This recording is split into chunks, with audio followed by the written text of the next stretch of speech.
Good evening, everyone. I'm glad that you were able to join us tonight for the HWS virtual reunion conversation with Super Bowl champion Ali Marpet and Hobart class of 2015.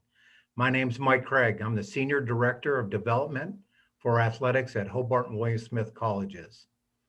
Ali's accomplishments as a statesman and a Buccaneer are truly exceptional. I'll let our host Ted Baker share all the numbers, but I knew Ali was going to succeed. He's been named everything from All-State to All-Liberty League to All-American to All-Pro. He has a drive and a commitment to self-improvement that's very rare.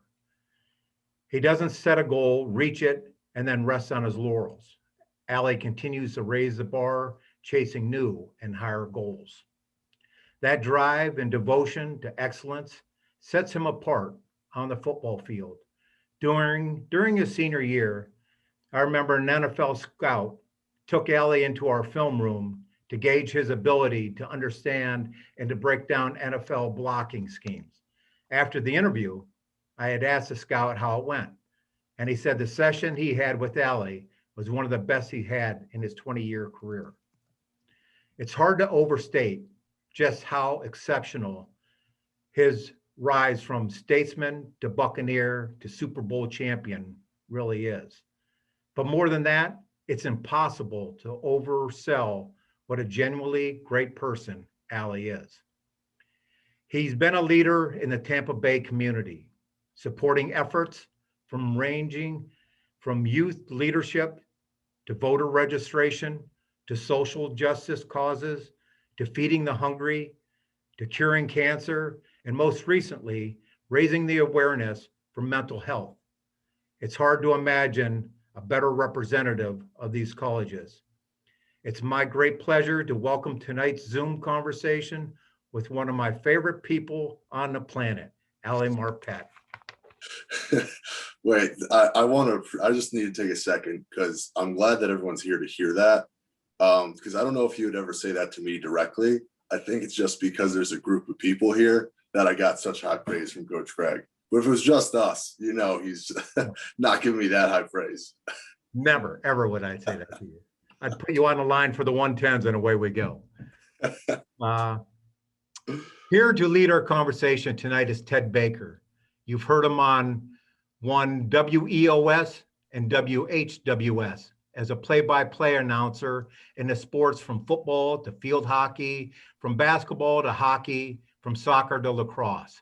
He logs hundreds of miles on the road and countless hours of research and preparation to describe the action and the athletes. That's all on top of his full-time job as a morning show host for the Finger Lakes Radio Group. Thanks for being here, Ted. The floor is yours. It's an honor. Thank you, Coach Craig, and I can't wait for some Hobart football in the fall. Ali, class of 2014, Super Bowl champion. Let's start with that. What does that mean? Has that had time to sink in? A lot of good players go a full NFL career and never get that chance. Yeah, so this was actually the first time in my 6-year career that I would even gone to the playoffs. I came in, 2015, thinking I was going to turn the team around with Jameis Winston and the rest of the draft class. They were 2-14 the year before I got down here. And we were thinking, the sky's the limit. We're going to reach the playoffs. If not this year, the next year. The next year's the Super Bowl. Found out that it's much harder to get to the Super Bowl than I initially thought. And I just feel so grateful that it happened the way that it did. I mean, I think I have a sort of a different appreciation for how hard it is to get there because it took so long and it took a lot of effort and a lot of things to go the right way to get there. So I just feel very grateful. If it happened my rookie year, I think I probably would have been a little spoiled. So I'm really grateful for the way that's played out. Let's talk about Tom Brady. What did he say to the team? I mean, this is as driven a guy as there is in professional sports. What did he say to all you before the Super Bowl about what was about to happen and what he wanted to see happen that night? Yeah. So he gave a very impassioned speech, and I can't even attempt to recreate it. But he reminded us that this is about the Super Bowl, right? Is about a legacy. I mean, it's in the history books. It's representative of our families. It's representative of our schools, our communities. Really, it's about legacy, and it's about representing those around you. And it was again super passionate, got everyone fired up. And again, Tom throughout the year wasn't giving speeches every pregame speech. It's a hard thing to do. So different guys go, but for the Super Bowl, obviously Tom, in typical fashion, shows up with a big speech, gets everyone fired up, and that was a pretty cool moment. You're a team captain. Do you give speeches and fire guys up? My role is, I think I'm a little bit more laid back. I think I need to remind myself not to get too tightly wound, because I think it's very easy to do that.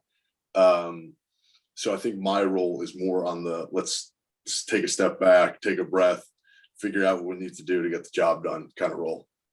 As an offensive lineman, you love playing behind a quarterback or in front of a quarterback that gets rid of the ball quickly. Was there ever a time this year that you said to yourself, uh-oh, I'm beaten, and then, wait, no, the ball's already gone? Yeah, so there's actually a clip that gets like replayed on social media, ESPN or whatever. It was towards the end of a Washington football game. So that was the second round of the playoffs.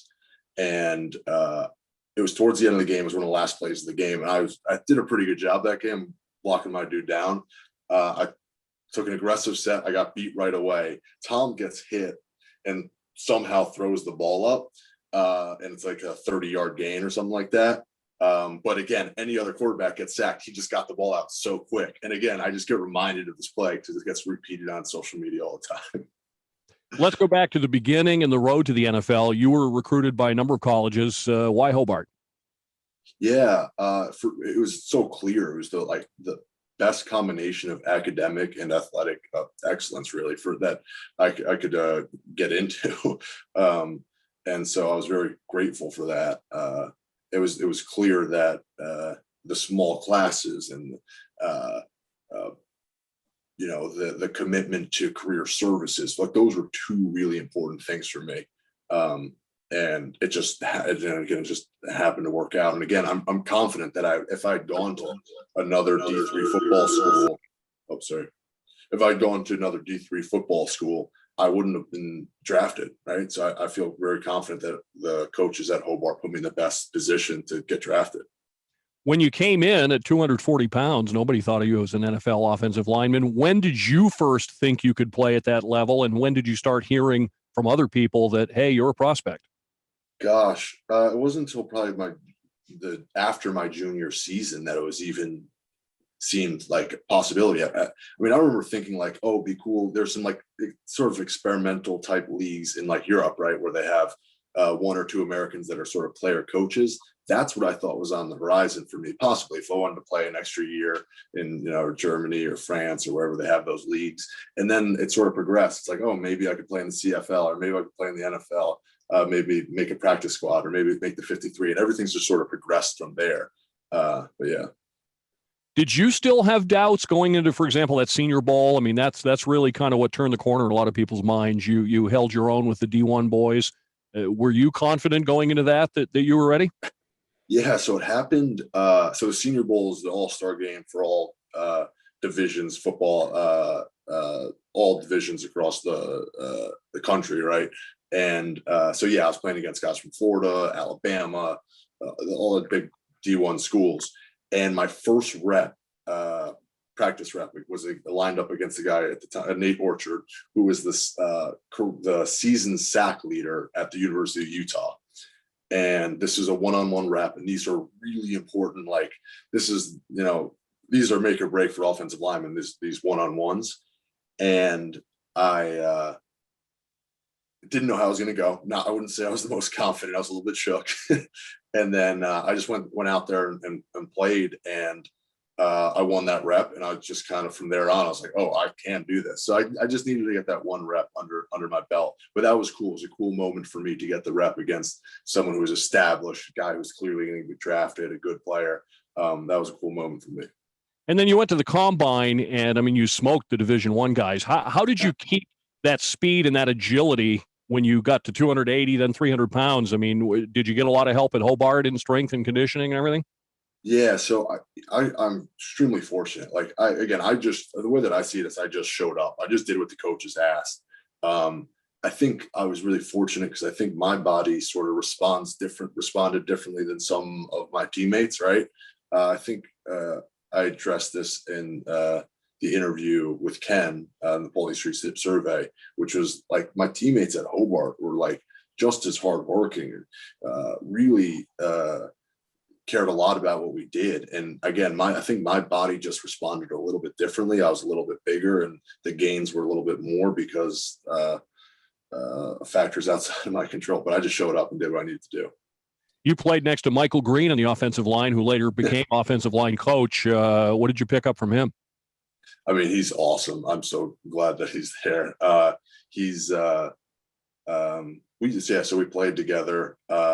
He coached me for a year, I believe. He was an All-American, academic All-American. So he's a smart dude. He's able to see football in a different way. And he also played with the tenacity that sort of gets everyone else more excited. It's always good to play with like a spark plug, right? Someone who can get you more excited.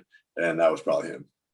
Let's talk a little bit off the field. You're part of the social justice team with the Tampa Bay Bucs. So what does that mean, and what do you do, and where does your commitment to giving back to the community come from? Yeah, I think once I got established in the Tampa community, it's just a sense of responsibility. It just feels pretty natural, actually, that we have an obligation to our communities to improve them. And I like to use the platform that I have and, again, continue to inspire kids or whoever I need to, just to become better people and, do what I can do to make the community a little better. It's a sense of responsibility. Honestly, it started probably at Hobart. I had a social justice class there with Professor Stephen Lee, who's now retired, that sort of at least seeded these social responsibilities that I now feel. The Buccaneers were the first Super Bowl champion team to have two women on the coaching staff. In the macho world of pro football, how did that go over? I mean, you're no stranger to strong women. Your mom is one. Yeah, so I think Bruce, our head coach, Bruce Arians, has done such a nice job, right? I think like it's so clear. I think again, Warren Buffett said it. If you're like eliminating half the talent pool, I mean, it's just such a silly thing to do. You have access to a whole demographic of people that are just as talented, right? That just need the opportunity. And Coach Arians gave them that opportunity, and they're both tremendous coaches for us. And obviously played a role in Super Bowl win. I remember something Bill Belichick said when he was a young assistant coach. He said players will respect you as soon as they realize that you can help them win. I mean, is that the case when these women come in and give you advice and you do it and it works? Everybody says, "Oh, okay, they know what they're doing." Yeah, absolutely. So yeah, as long as someone helps you to win and knows what they're doing, you're going to earn respect. And I think it's a common criticism of it is like you want someone to coach you that maybe has played football at a high level, but we have coaches in the NFL all the time that haven't played in the NFL or even played college football. So it's totally possible for someone who hasn't played football to understand football and be able to coach it and make it improve on it. So when you're out and about in the Tampa Bay area, do people know who you are? Do you get stopped a lot, or do you kind of slip under the radar as an offensive lineman? I think I do a fair amount of slipping under the radar.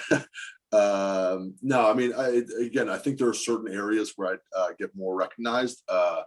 Walmart tends to be an area where there's a little more recognition here in Tampa. It sort of kind of depends on the venue or wherever I'm at, I guess. The one thing no offensive lineman wants to hear is his name followed by holding. Doesn't happen very often. Last 4 years, 5 holding penalties. How do you pull that off? Gosh, it's nice to have a little bit of a relationship with the ref, right? So someone that you have on a first name basis, crack jokes with them before the game. No, but I think for me, it's just knowing this, it's a feel thing. It's hard to describe. It's just something at this point, where the play is headed, where the refs are going to be. Can they see it? You just got to be smart about it. It took a little while to figure out, though, and you can be really crafty. There are guys where you watch on tape. People will say there's holding on every play. You just got to know how to do it. You played tackle at Hobart. You've played tackle, guard, and center in the professional ranks. At guard now, is that what you prefer? Is that your favorite? Yeah, I mean, guard has been great. I love, at center, there's a lot going on mentally. It's fine, but guard, it's more, you have a one-on-one matchup. Center, you're kind of playing chess out there a little bit, trying to get everybody on the same page, which is fun in its own way. But what I like about football, I think, is that one-on-one matchup with, like, I know you've been training all year. I've been training all year. Who's gonna be better today? And I like that aspect of it. So I think I like guard. Now, of course, at tackle, you're dealing with a lot of the speed, rushing, edge guys. At guard, is it more of a strength-on-strength matchup? I've got some news for you. Everybody is strong and everybody's fast. It's a lot of fun, actually. But no, you're right. If there's a difference, it's inside guys are a lot stronger, and everything happens a little bit quicker. But yeah, everybody's strong, everybody's fast, everybody's talented. You don't give up many sacks, but if you do, what does old man Brady say to you after he gets knocked down? Gosh, it was early on during training camp, and I was getting bull rushed back by one of our D linemen, I think, which happens. And I stepped on Tom's cleat, like, hard, like my cleat on his cleat, like type of thing where it's like, he's going to be bruised tomorrow, whatever, on his foot. Hopefully nothing terrible. And I immediately looked back at him, and, like, I could just see it in his eyes. And then after like 3 seconds, he calmed down. He was fine. But for 3 seconds, it was pretty intense. You don't want to do that. You don't want to step on his feet. You don't want to get in his way. Let's just let the man operate, You famously told Jameis Winston that if Hobart played Florida State, you'd win in overtime. Have you talked any Hobart, Michigan smack with Brady? I have not. I think the tie to Michigan for Tom at this point, I mean, it's still strong, but gosh, I feel like he's played with the fathers of those kids. So he's pretty far removed from the college game. I don't know how tied in he is, but yes, I would still back Hobart.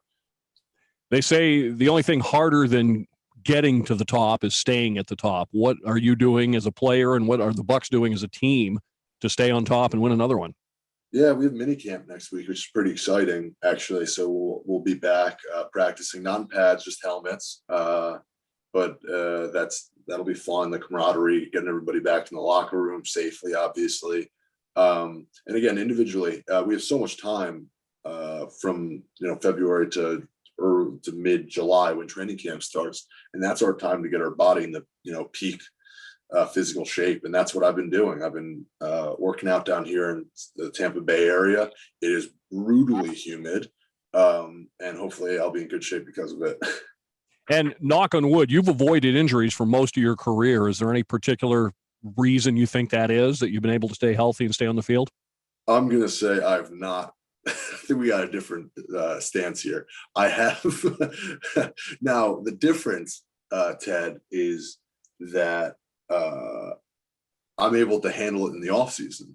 So you get banged up in season, you go play through it, but then so just because you're on the field doesn't mean you're 100% healthy, right? So there are games where you're playing with a shoulder and elbow, and I've been fortunate where I haven't missed a whole lot of time on game day, but it doesn't mean in the off season I haven't been grinding away to rehab from surgeries or something like that. Ken DeBolt's on the Zoom call with us from Hobart Athletic Communications. Anybody from the audience with any questions? Just had one pop up on my screen. I haven't had a chance to read it yet. It's from Marine Zupan, so I'm going to trust her without reading through it. My father, John Collins, often had breakfast with Ali in Saga. At least he told us he did.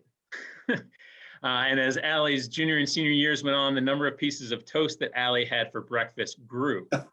In Dad's telling, from 10 slices to 15 to 20. And I think at the end, he was saying it was 30 or 40. I know he was exaggerating, I think.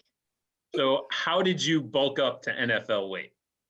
So JC and we had breakfast. I think we did have breakfast every morning for the most part. I was on the gold meal plan at Saga, freshman through senior year, Saga fed.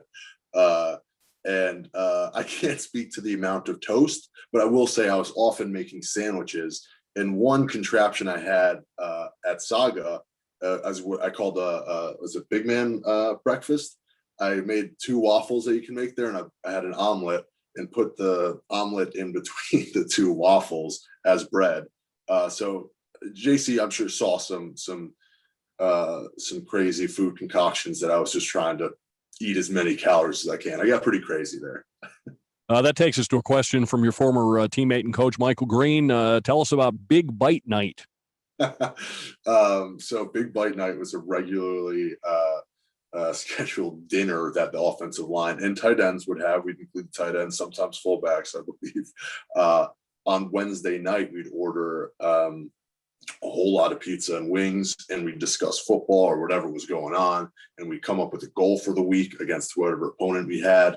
It's good. Fellowship in the locker room is amazing, and anyone who's been in it at any level can acknowledge how great it is, and it's one of the best part, of continue to play a kids game as an adult, right? It's just the locker room, it's the camaraderie, it's the Big Bite Night, it's the O-line dinners and all that comes with it.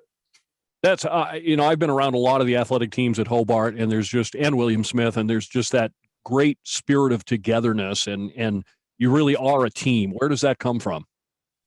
Gosh, I think it tends to, when you're going through, I don't know, any sort of challenging event, right? I think like for us, for football, spring ball is extremely physically demanding.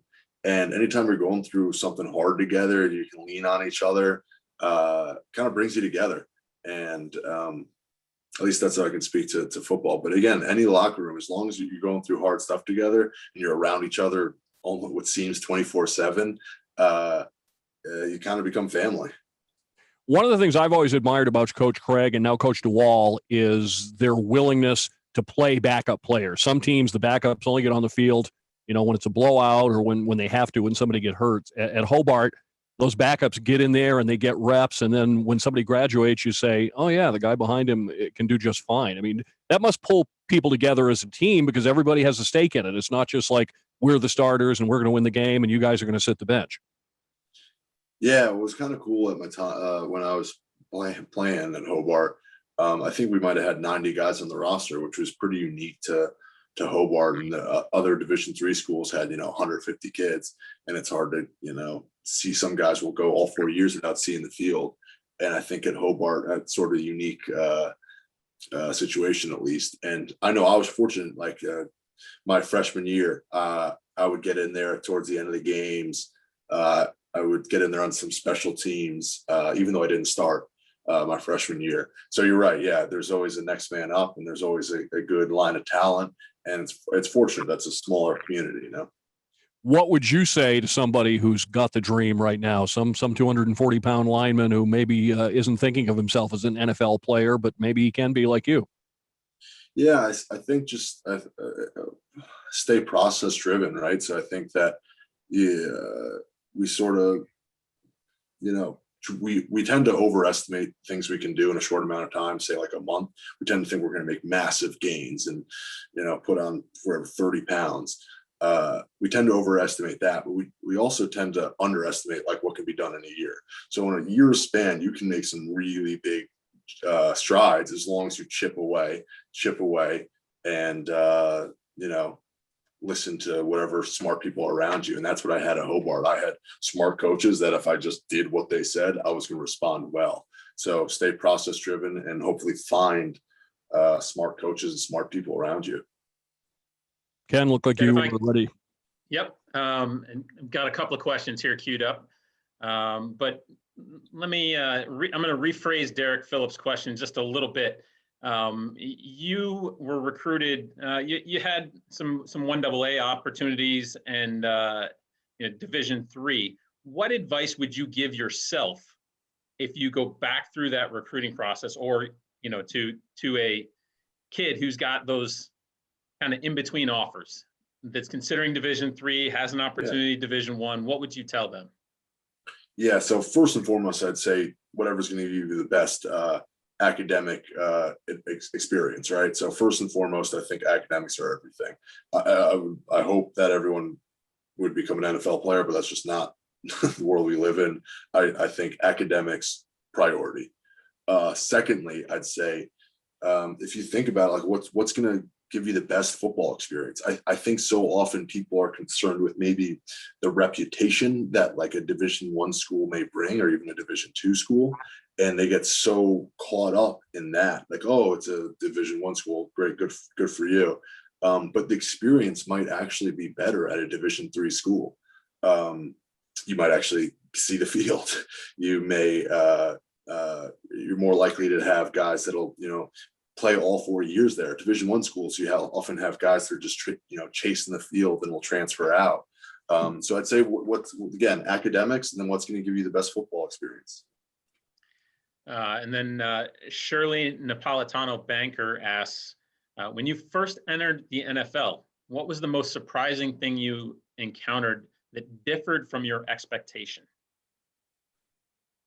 Yeah, so it may sound, this is an honest answer. It may sound like I'm bashing some teammates, but again, I expected everyone to be the most elite, hardest working, physically and combination of physically gifted people. Like, again, I think, Ken, we talked about this, where I have had teammates at Hobart who would outwork NFL teammates. Again, physically, they just didn't have the same tools. I just sort of expected that everyone was going to be the hardest working person I've ever seen, and they'd have the physical combination. And it's not everybody is like that. There's a lot that are, incredibly hardworking and their bodies respond well, but there's some that are able to get away with just physical, freak. I've lost the person that actually asked the question off the chat. It scrolled past, but someone asked about locker room Tom Brady. Maybe if you're willing to talk about that, sure, but also maybe talk about what it means to be in a locker room, and is it really like Vegas? What happens in the locker room stays in the locker room? Well, I think you have to know what you can share about a locker room. So, like, if I'm giving praise for someone being if I'm giving good, so I'll get a little feedback. There we go. I think this noise file. I don't know where that noise is coming from. Okay, cool. Yeah, sorry. Yeah, so if you're giving good feedback, I think it's okay. And in the locker room, a lot of things do stay there. But Tom, again, I've got nothing but respect for Tom. It's unbelievable how he's able to like genuinely care about your, whatever 11th, your practice squad offensive lineman. It's just like, this guy's been in it for so long and has seen so many people come in and out of the locker rooms.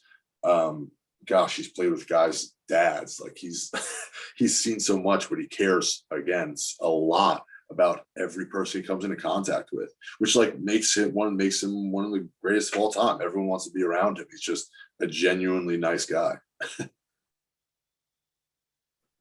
This one comes from you. It comes to you from your old line coach, Kevin DeWall. Nice. Kevin wants you to tell us about the touchdown run in the Super Bowl in the third quarter when you had the pole, took out the DB and opened up the run to the end zone for touchdown Lenny. Yeah, so you teed it up, Coach Wall. Great question.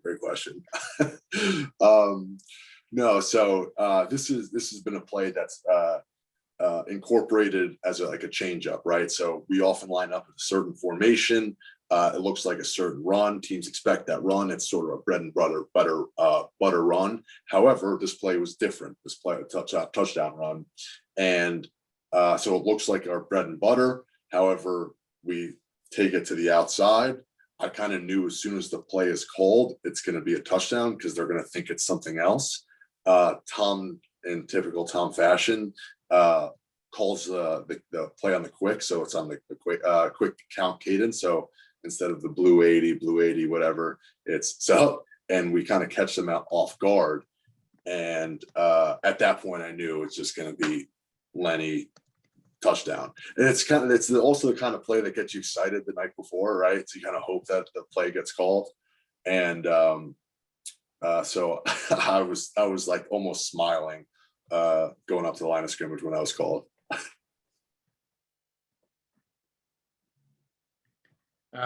Coach DeWall also wants to know, what were you thinking pre-snap, post-snap? So pre-snap was, I think this is going to the house. I was actually so giddy that I was actually a little bit late off the ball. And then post-snap, I knew I was peeking towards the corner. That's the guy I had to block. And this play had been called earlier in the year, and I actually messed up of the corner. I let the corner get under me. So I was just thinking, stay in front of him. I don't need to absolutely as much as I want to just destroy him and bury him. Just cover him up. Lenny can do the rest. Normally I would take a big shot, but again, because I think I missed earlier in the year, I was a little bit cautious, staying covered up and let Lenny do the rest. So that's what happened post snap. I just let our talented running back Leonard Fournette, do what he does best. In terms of all of your community outreach, is there a favorite? You know, as Coach mentioned in the open, I mean, it's cancer. You've hosted meals for the Tampa community at Thanksgiving time. Is it CMV or CVM? CMV. Your cleats.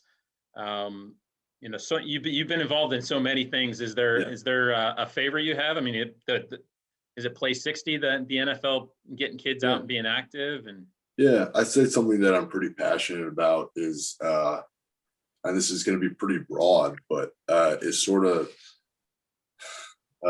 leveling the playing field, if you will, right? So giving people, I really believe in opportunity and giving people opportunities. So anything that comes from, education or people who are really down and out and just need, temporary, assistance or a support system. So there's an organization down here called Metropolitan Ministries, and they do tremendous work, housing and educating people in the community, feeding.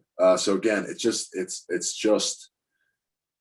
that, right? So I think at its core is, how do we help people that are really down and out, and how do we lift our communities up? And that's what I feel most passionate about. Sort of a follow-up question from Shirley Napolitano, banker again. She asked, is that part of your player contract? Or is I'm sure there might be a certain amount of community outreach, but I would imagine, even if there is, that you're probably going way above and beyond that. No, yeah. So I don't think there isn't any contractually bound social responsibility. Anything is up to the discretion of a player. But I do think that your rookie year, everything's sort of, voluntary, mandatory type thing. And they take you on several different events throughout Tampa where you can kind of see what lights your fire, right? So we spent time at All Children's Hospital. We spent time at with Metropolitan Ministries. We spent time with the police, discussing, what are police relations. Again, this is your rookie year, and it's not contractually obligated by any means, but it's definitely something that you don't say no to. And then from there, after your rookie year, you sort of learn what you like, and you lean into that a little bit. But no contractual obligations.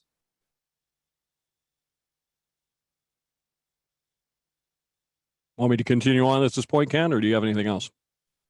Sure. If you want to hop in here, go ahead, Coach or Ted. All right. Let me ask this, Ali. A couple of years back, you signed a pretty sizable contract extension. Were you able to process that? I mean, when your agent came to you and said, here's the number, were you kind of blown away? Yeah, I just feel so fortunate again that I do get to play a game that I care so much about and play at a high level and get paid very well for it. I feel like I've been, given a golden ticket. I really do. And so I think, it was an amazing moment for me and my family. But it really does take me back to the fact that I have been extremely fortunate, and I have had a lot of things go my way. And how can I best serve those around me that have not had things go their way? And what can I do to make life better for those around me? Pro football is a year-round business. It's not like you leave the Super Bowl in February and go back to work in August. But what do you do to try to sort of disconnect and just be Ali for a little while? Yeah, it was funny. I did a little interview with the NFL for Mental Health Awareness Month recently, and I talked a little bit. For me, I like playing the ukulele. I picked it up my rookie year just for fun. One of the easiest instruments to learn, and I can just pick it up on YouTube. So that's probably why. And then I also like to read in the off season. I like to learn about stuff that I'm not really familiar about, and continuing that process. And I also like to travel. I would love to be able to travel in a safe way. I'm looking forward to next off season where I can, do some fun trips, some extended trips, maybe internationally. That'd be really cool. Do you hang out much with teammates during the off season, or does everybody kind of go their separate ways? There's a core group that stay here. But for the most part, I'd say, everyone but maybe 15 guys of your 60-man roster stays in the area. You got to think it's hard for NFL players to plant roots in their city unless they've been there for several years, which is usually not the case. So yeah, we've got 15 guys here, and then everyone scatters amongst around the country. Going back to Tom Brady again, I mean, he's kind of set the standard for being an elite athlete as long as he has. So how long do you think you might want to do this? It's a great question. I think so. Tom has poured everything into his body, and I think that's so smart, right? I mean, obviously it seems like the obvious thing to do, but prioritized it to the nth degree, right? I think that most guys slow down or stop because of their bodies. And that's when I will slow down and stop, is when I say, you know what, my body's had enough. So I'll continue to keep investing in my body and doing the right things in that sense. Do you think some guys lose their edge when they get the big money? I mean, it's, once you're set for life, is it harder to get motivated and say you have that same hunger you did as a rookie? So I can say, I think I can only speak to my situation. And if anything, it took the stress, as much stress. It took a little bit of stress away from the game, right? So it was always you were almost stressed to be able to play for that big contract. And now you kind of just get to play, right, for the fun of the game and continue to play at a high level. So for me, no, it didn't. It's not like, I can relax and, do nothing now and let someone else play. So no. I just again, stay process driven. You stay into it. And again, it may change for other guys. I can only speak from my own experience, but no, it didn't change anything for me. When you look back at your Hobart experiences, whether it be as an athlete or as a student, any couple of particular things that stand out that really informed who you are today as a man and an athlete? Yeah, so I think I spoke to a little bit some of the philosophy courses that I'd taken. I was a philosophy minor, then also an econ major. And so again, when I was speaking a little bit to that level playing field, I think that those two things have sort of built the foundation of how I view the world, really. And now it's changed a little bit since college, but I think a core piece of what I do in the Tampa community was shaped by my experience at Hobart. Any interest in coaching somewhere down the line? Come back to Hobart and be a coach? I've talked about that with Coach Dewall and Coach Green, who I believe are on the call. I think it'd be fun. I don't know if it's ever going to happen, but I love football, and I love playing football. I don't know about coaching. It could be fun. It's a natural transition that a lot of players make. Maybe one day, who knows? So do you ever look back and think about the time that you stepped away from football to focus on basketball and how things might have been? Yeah, so my this is in high school, way back in the day. I thought I wanted to play basketball year round. I thought that I would be able to play basketball in college. And my thing was, I'm going to play basketball fall, spring, winter, summer, all seasons. I'm going to play AAU basketball, club basketball, and all that stuff. And I was actually convinced by a gym teacher of mine to play football, because actually playing other sports makes you better at the sport you want to get better at. And that ended up being true for me. I got better at basketball, I got better at football. And that's often my advice for most young athletes. It's play as many sports as you can. I think the best athletes are ones who, whatever, wrestled in high school or played baseball in high school, whatever. It's you got to play multiple sports and have exposure to multiple sports. Especially now, you're seeing a lot of youth coaches just grinding away for an entire season, right? Playing football all year round, or playing basketball all year round, or baseball all year round. And I think that's doing our youth a disservice. So my understanding is when you came in, Coach Craig is a defensive guy. He wanted you on the D line, and Coach DeWall was the one that said, "No, I want him on the O line." Could you be an All-Pro defensive lineman? No, not a chance. So I think speaking to the things that had to play out like almost perfectly for me to play in the NFL, that was one of the many things that needed to work out. There were a lot of coaches that wanted me to play defense, and had that happened, I would not have played in the NFL. And I'm not lying to myself. I'm honest with myself here. I know that's the truth. So I'm very fortunate that Coach Wall stood on the table and said, no, you're playing offense. So you're a Super Bowl champion. You're considered by almost everyone one of the best offensive linemen in the NFL. What do you have to do next? How do you get better? How do you continue to grow? Yeah, it sounds silly. I think that why it sounds so silly is because it's pretty simple. And I've said this about offensive line. It's simple, but it's not necessarily easy. I think consistency is actually pretty hard, right? I think you need to, chip away and grind every day. And that's what it is for me, right? So how can I be the best athlete this offseason? And that's my goal. And that's the way that I look at it. And I think that's sets you up for success. A lot of people have talked about, go ahead, Ken. Yeah, I was just going to interrupt with a question from Chris Aldi. You mentioned the mental health aspect, the public service announcement you did for the NFL recently. When you and I spoke for the Pulteney Street Survey, you mentioned some of the mental health techniques, tricks that you picked up in a class on campus. Chris wants to know, do you use mental skills training to get to your peak performance? I don't know if mental skills training is a trademark. Is that like a trademark class or a set? If it is, I don't think so.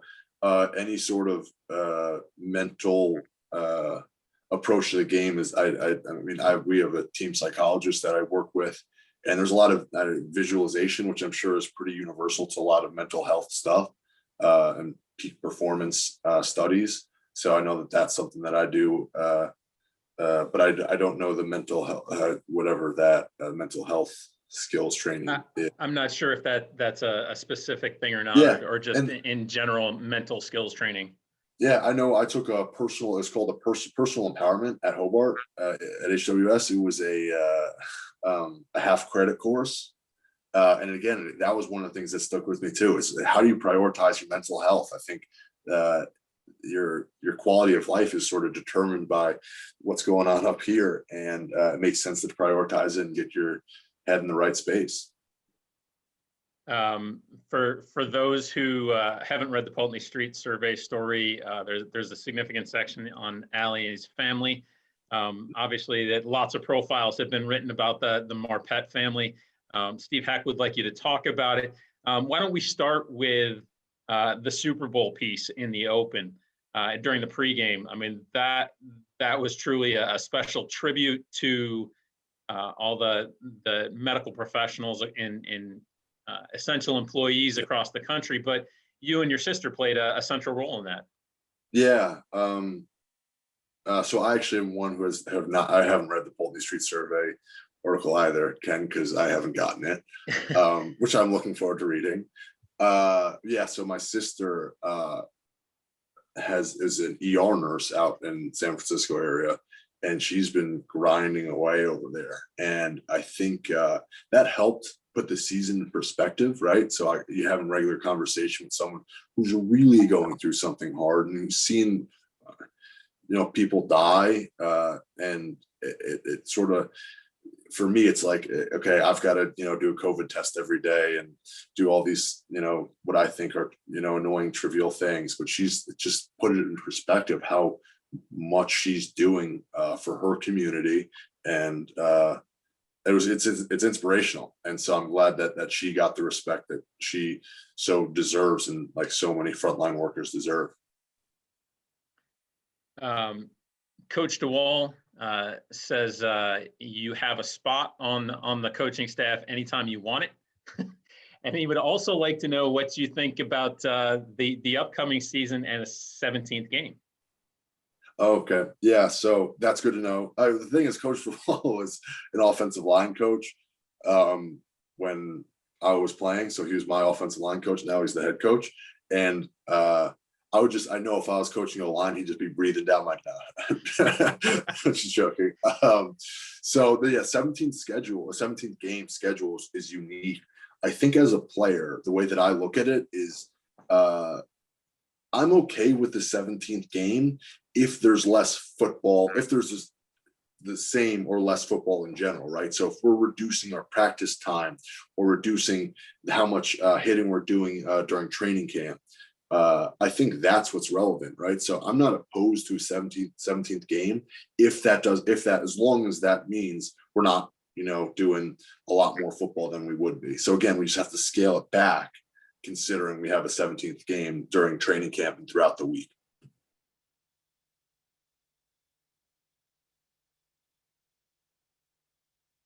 Anything else? You got a good closing question there for him?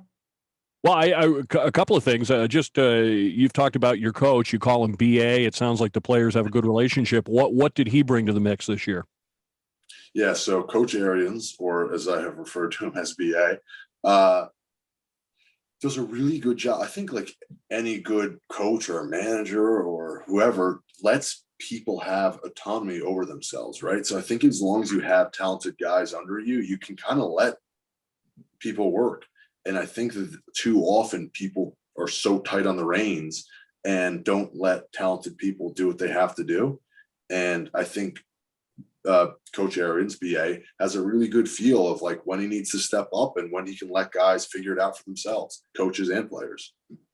I guess I think we're nearing the end here. So maybe one last thing, and that is if you weren't an elite athlete and an NFL Super Bowl champion with your Hobart education, what would you be right now? Yeah, that's a great question. Junior summer after your junior year is a big year for, finance internships and whatever internship you're going to do in the future. And for me, I remember having several conversations with some alum that worked in finance, and it was, all right, do I try and pursue this football thing and like give it all I got, or do I take an internship in finance and, have a hard time working out all summer and, doing that thing. And so I decided to take this summer internship off and just grind and just work out all summer, make that my priority, and fortunately worked out. So if I wasn't playing football, I think it would probably be finance in some capacity, probably in the New York City area, because I'm from that area. All right, Ali Marpet, thanks very much. This has been a treat, I know, for Hobart staff and alums and coaches and friends of football. We really appreciate your time. Thank you so much. This was fun for me. So thanks for everyone for hopping on this call. This was cool. Thanks, Ali.